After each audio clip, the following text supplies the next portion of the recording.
as a pastor, why in the world were you working with venomous snakes?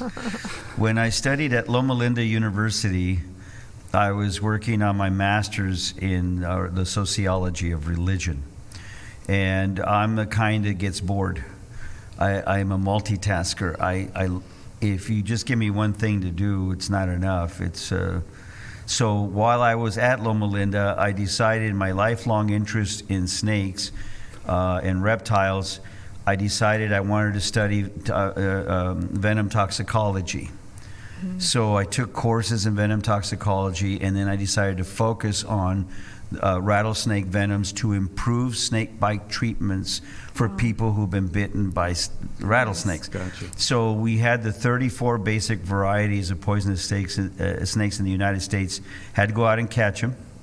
And then we did venom analysis. We found the hemotoxic properties, the neurotoxic properties, and the cardiotoxic properties, which mean it's the end of a perfect day. Yeah. No, that's not that was totally Rojasian. I'm sorry. And so I studied that and completed my work to the point that I became the in-service trainer for physician groups up on the desert floor on patient management and treatment of snake bites.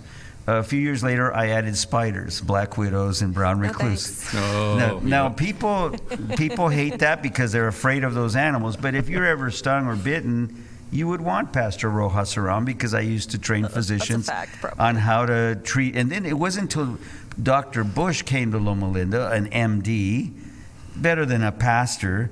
He, of course, took the techniques to the next level enough to have his own television show on the Learning Channel that showed him saving person after person who had been bitten by a snake. And I saw patients that he brought back that would have died under my oversight. And I'm not a doctor, but I used to advise physicians on how to save a patient who had been bitten. Yeah. And so it was legitimate. It wasn't a strange playing with my life. I've never been bitten.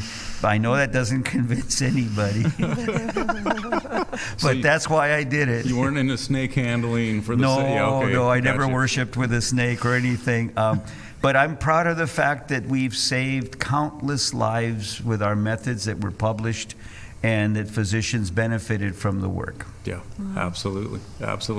You said spiders, and it freaked Carrie out, because I know that's one of your great I can handle fears in snakes. life. Spiders is another story. Absolutely. I get it. I understand. Phobias are real, and most normal people have phobia. You're the normal one. I'm obviously the weird one. Yep.